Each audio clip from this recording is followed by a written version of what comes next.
How many CCLers does it take to change a light bulb? Usually we send teams of 6, but the light bulb has to want to change.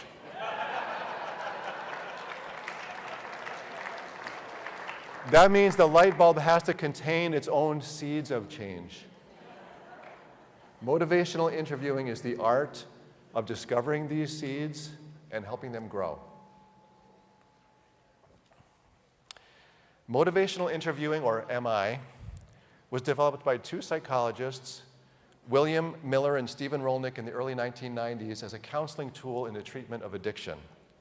Many studies have shown MI to be effective in the treatment of addiction and in a wide variety of healthcare settings, such as diabetes management or sticking to a medication regimen or other health routine.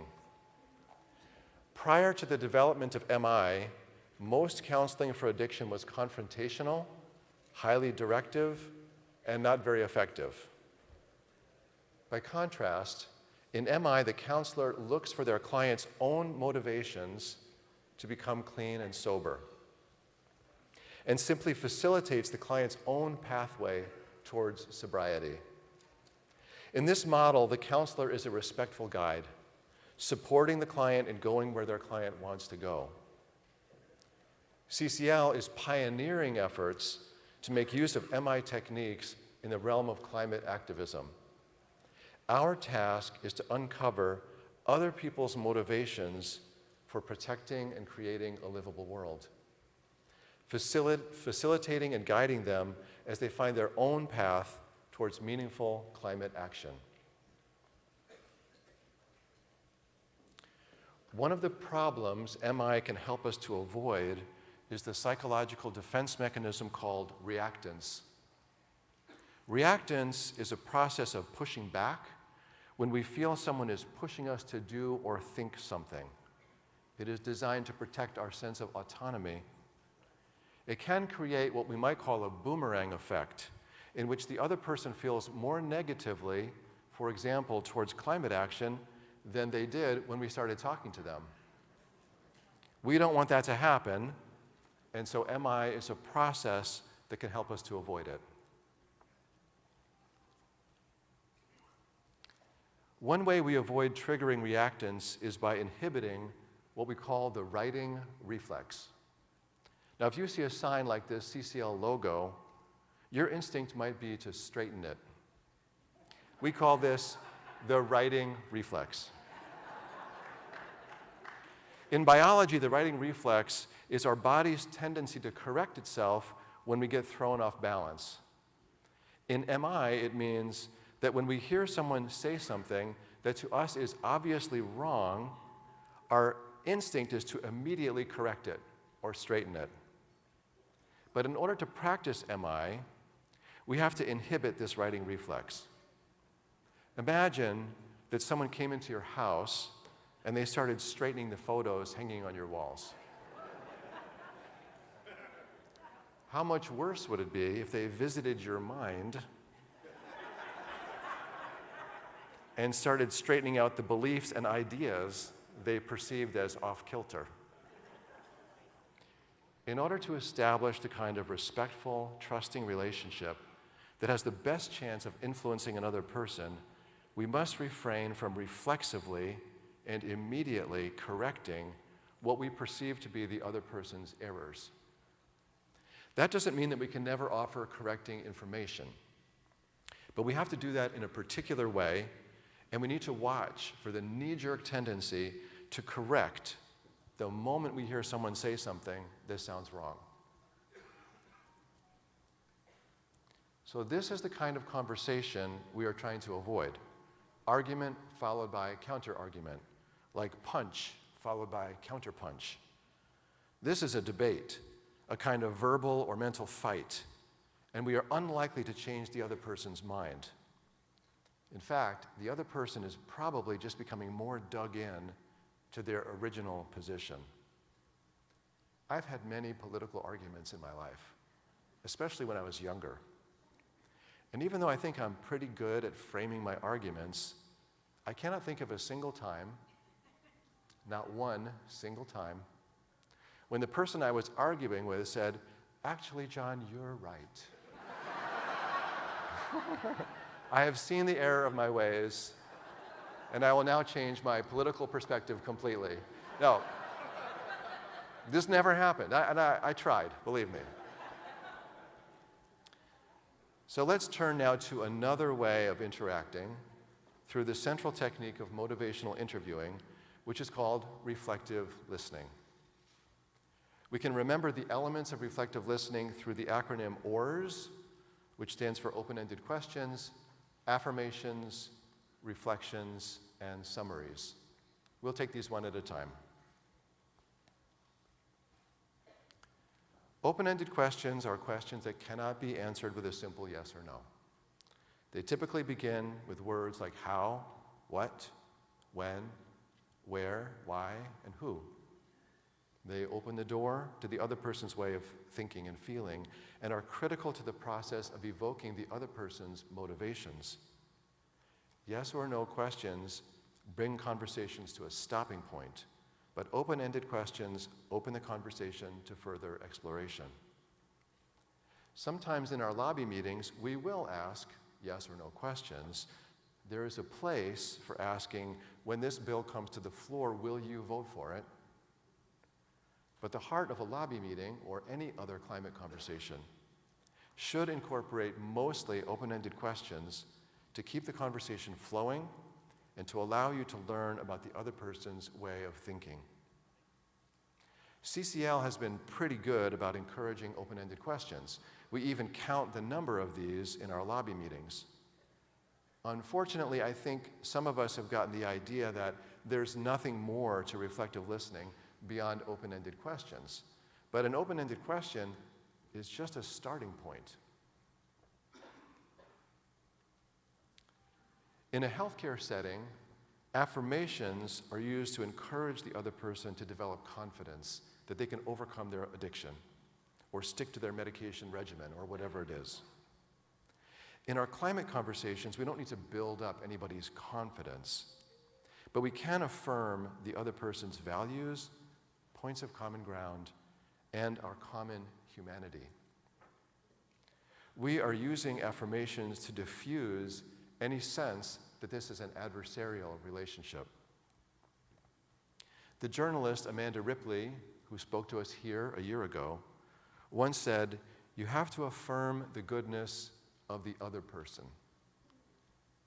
When we offer an appreciation at the beginning of a lobby meeting, that is an affirmation.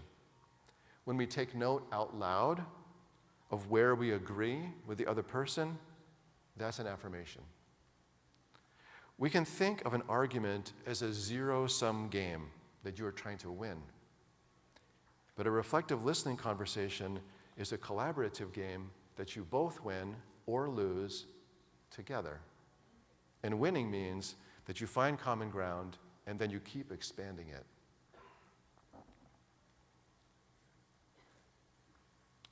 Now, reflections are the heart of reflective listening. We can't say we're practicing reflective listening if we're not offering reflections. MI practitioners, in fact, are encouraged to offer 2 reflections for every question that we ask. A reflection is a restatement or a paraphrase of what the other person has just said in our own words in an empathetic and non-judgmental way. To offer a reflection, we have to take 2 steps. First, we have to form a non-judgmental and empathic understanding of the other person. And then secondly, we share that understanding with the other person so they know we are listening, understanding, and not judging. By responding to a statement with a reflection rather than with a counter-argument, we avoid the adversarial style of debate that we're all so familiar with. Instead, we create a conversation based on mutual trust and understanding. We aim to use what's called accurate empathy, in which our reflection so accurately reflects the other person's point of view that they say, yes, that's exactly right. Now, if we don't get that reaction, that's okay. Because the other person will say, well, no, that's not exactly what I meant, and then they'll elaborate in a way that will help us to understand. Let's take a look at a few examples of reflections. So a friend of mine once said this to me in an email, so I could capture it. We need to get away from capitalist domination and support things like Medicare for all, free education, more affordable housing. We need to nationalize the fossil fuel industry and keep fossil fuels in the ground. And my argumentative tendency might be to say something like, we don't have time to take on capitalist domination before we turn our attention to climate change. We have to solve climate change so we have a chance to solve other social problems. That might be my counter-argument. But a reflective response might be something like, when you think of solving climate change, you see it as tied to a whole host of other social issues. And you think the best approach is to see how they're all connected and how we can solve all these problems together. And I would expect my friend to say, yes, that's exactly right, and then to tell me more about what she thinks. Another friend of mine once told me that a family member said this to her: there are problems with making sure people have enough fresh water. We should spend money on that. The climate has always been changing. Liberals are just using the weather as an excuse to usher in global socialism. If I wanted to argue, I might say climate change is causing drought that makes fresh water more scarce, and the climate has never changed the way it's changing now. I'm a liberal with no interest in global socialism. I just want to solve climate change. But a reflection might be making sure that people have fresh water, and I'm guessing clean air. I hear that that's important to you. And I understand. When you hear about something like the Green New Deal, which mixes climate solutions together with issues like jobs and healthcare and housing, how you might think that climate change is being used as a smokescreen for some larger liberal agenda. I get that. I heard a member of Congress say this once: getting rid of fossil fuels would be devastating to coal miners. I think it would be devastating to middle-class workers all across the country. If I gave into my writing reflex, I might say climate change is what's going to be devastating, and there's no jobs on a dead planet. But if I kept my cool and was able to offer a reflection, I might say, I hear that protecting working people is a key priority for you, and that's important to me too. That's a reflection and an affirmation of common ground.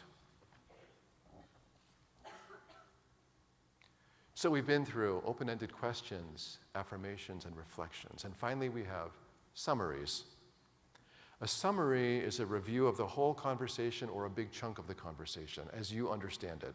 It's like gathering a bouquet of the important points of the conversation. A summary is important at the end of a lobby meeting. It establishes that you have heard the member of Congress or the staffer clearly, and you have a common understanding as your meeting comes to an end.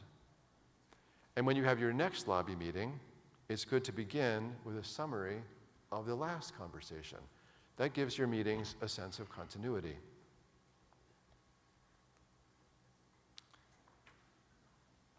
So far, we've only talked about how to listen well to the other person. What about when you want to say something yourself, to offer that correcting information? In MI, the process is described in 3 parts with this acronym, EPE, which stands for elicit permission to share, then provide the information or the opinion you want to share, and finally elicit their response. So you might say, after listening for a while, may I share how I understand that issue? And then after they give their permission, which they usually will do, you share your view and come back to an open-ended question like, what do you think about that? So again, this is what we're trying to avoid. Argument and counter-argument, a zero-sum game. And in a simple way, this is what we're trying to create. Someone makes an argument and we reflect it showing our understanding of what they're saying in an empathic and non-judgmental way. And perhaps they offer a further clarification of what they mean, and then we affirm the common ground or the common values. This is very different from a debate. This is a way to create a collaborative process. And here is a more complex view of what we're trying to create. If you've spoken to this person before, you might want to begin with a summary. Sharing what you understand from your last conversation and checking to see if your understanding matches theirs. If this is a lobby meeting, we always open with a thank you, which is an affirmation. We might then ask an open-ended question and listen to their response. We follow that with a reflection, not a counter-argument. We reflect and then we listen again.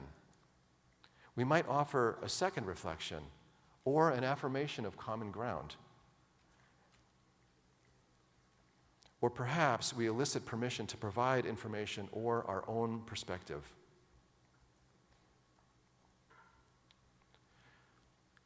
After asking another open-ended question, we continue. This is the whole process of what this conversation might look like.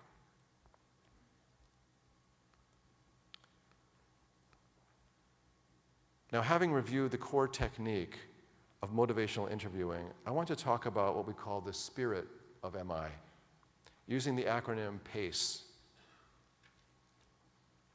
This is important because sometimes applying the technique can seem forced or awkward, and it can be hard to remember all these acronyms. But we say that the spirit of motivational interviewing has 4 elements: partnership, acceptance, compassion, and evocation. Partnership means we are working together with the other person. We are collaborating with them. We are not trying to defeat them. We are trying to have a respectful, dance-like conversation or give and take with them. We also want to have an attitude of acceptance. That means we're not trying to change the other person, which might seem paradoxical. The psychologist Carl Rogers said, "The curious paradox is that when I accept myself just as I am, then I can change." This applies to our relationships with others as well. When we accept other people as they are, we help to give them the psychological space, the sense of psychological safety that makes change possible. We bring an attitude of compassion, which means having awareness and sensitivity to what the other person finds difficult or painful. And MI is an evocative approach, a Socratic method. We are not trying to cram our understanding into the other person's head. We are trying to evoke the other person's wisdom that will lead them to embrace climate action. My good friend and colleague Tamara Staten, CCL's Education and Resilience Coordinator, looked at this acronym PACE and said, we need to pace ourselves because relationships move only at the speed of trust. And let's forget all the words and acronyms for a moment. Even if you can't remember what ORS stands for, or what PACE stands for, and even if you find yourself asking yes or no questions, and you forget to offer reflections, please remember that we are aiming to dance with people in a friendly and collaborative way. We are not trying to defeat them. Remember that we are seeking common ground, not trying to impose our views on others. Remember to bring a sense of friendliness and curiosity and acceptance to your climate conversations. Let go of your efforts to change the other person. Okay, now we're going to do something that might be completely crazy. I have no idea. What I would like you to do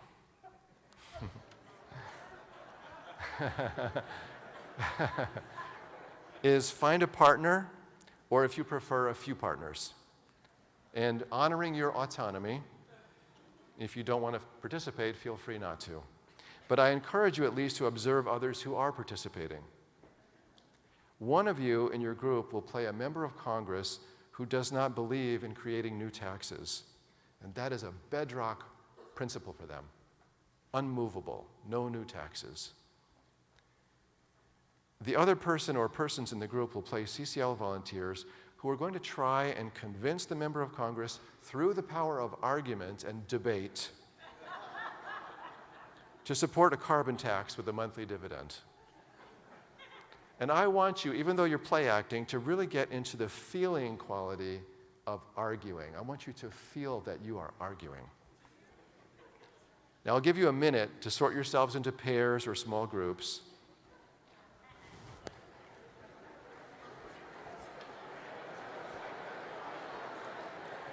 Two, got 18 minutes for this.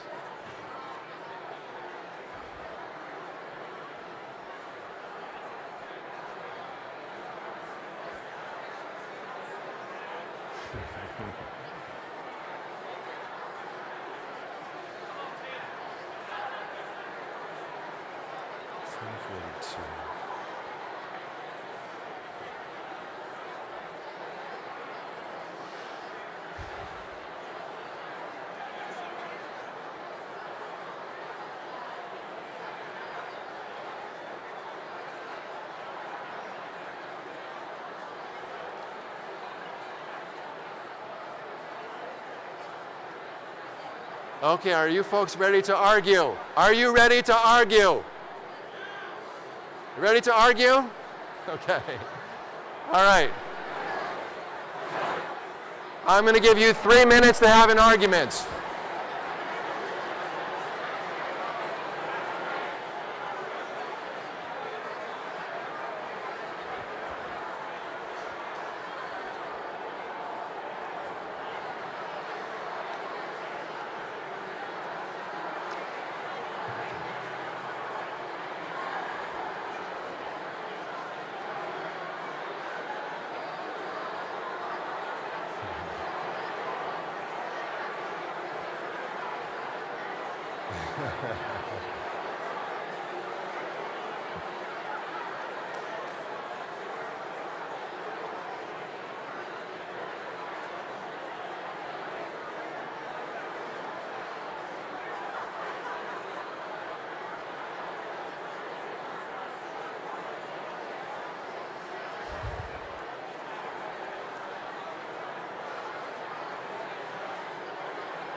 Okay, I'd like you to come back. I'd like you to tear yourselves away from your arguments. And what I'd like you to do now, I'd like you to go to polev.com/CCL123. No, you all need to be quiet. Be quiet, please. My microphone is working. You can't hear me because you are all talking, so please, come back. Hello? Hello, come back, please. Hello? Thank you. What I would like all of you to do, except for those of you who don't want to, because I respect your autonomy, I'd like you to go on some electronic device that you have and go to polev.com/CCL123 and enter one word that describes how that argument felt to you. polev.com/CCL123. And one word that describes how that argument felt to you. Okay, you all got that?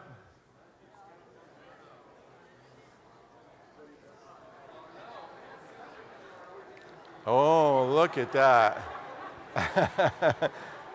Okay, keep them coming. It sounds like this was very frustrating, although some of you had fun. You're in the wrong organization, people.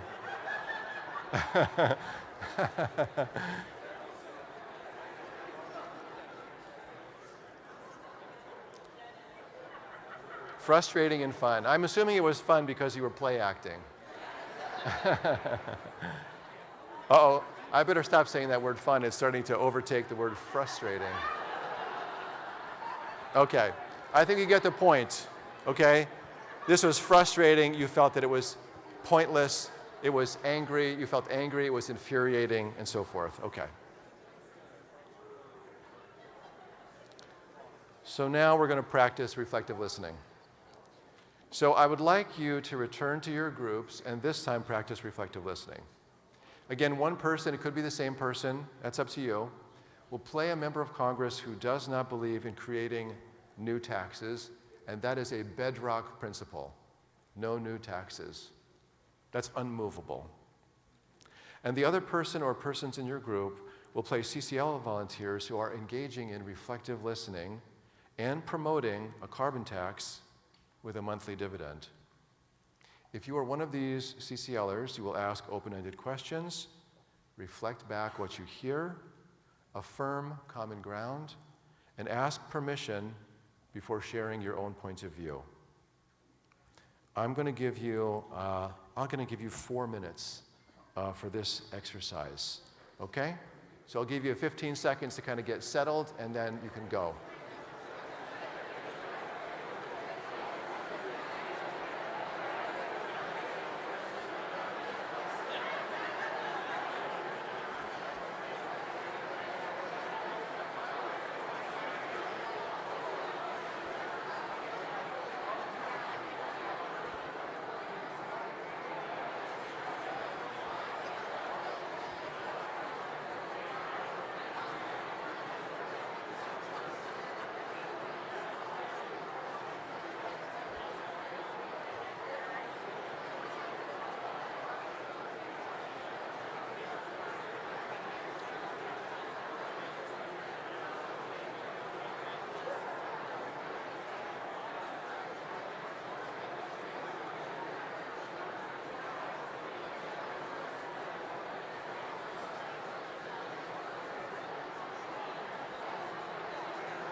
No switching. Both player each role? No, no switching.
Okay.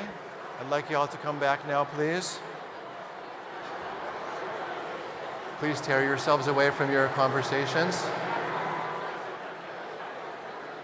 I'd like you to go back to PollEV, people. pollev.com/CCL123. Please bring your attention back, everyone. Please come back to the front of the room, people. You are such polite CCL people, so you should respond when I ask you, please come back. Thank you. Thank you, polite CCLers. And so once again, I'd like you to go to pollev.com/CCL123 and enter one word that describes how that conversation felt to you. One word that describes how that reflective listening conversation felt. pollev.com/CCL123.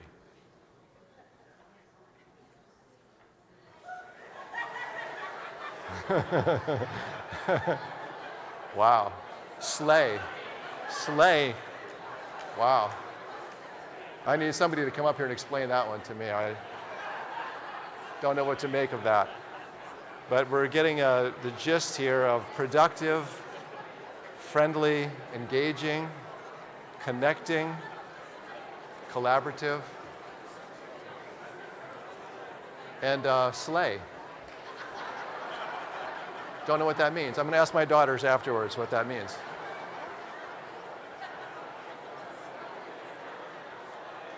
So what I would like you to do, please come back, folks. Please. Hello. Please come back. Thank you. What I want you to do is let your feelings be a guide.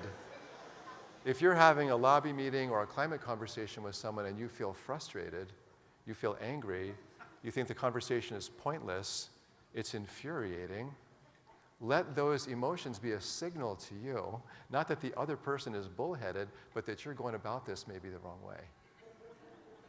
And you can switch gears and use reflective listening instead.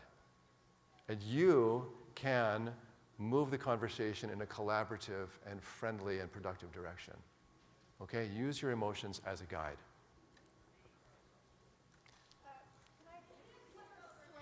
I have no idea. We're going to do some research and we will announce later what that means and why so many people put that into PollEV. So I would like to close. Please. I would like to close with an excerpt from J.R.R. Tolkien's Fellowship of the Ring. In this scene, the wizard Gandalf and a crew of dwarves, humans, and hobbits are trying to find the doors of Durin that will lead to a maze of tunnels underneath the Misty Mountains.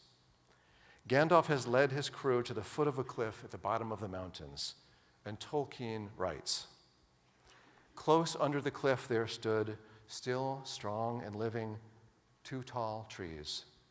Well, here we are at last," said Gandalf. "But where are the doors?" said Merry. "I can't see any sign of them." "Dwarf doors are not made to be seen when shut," said Gimli.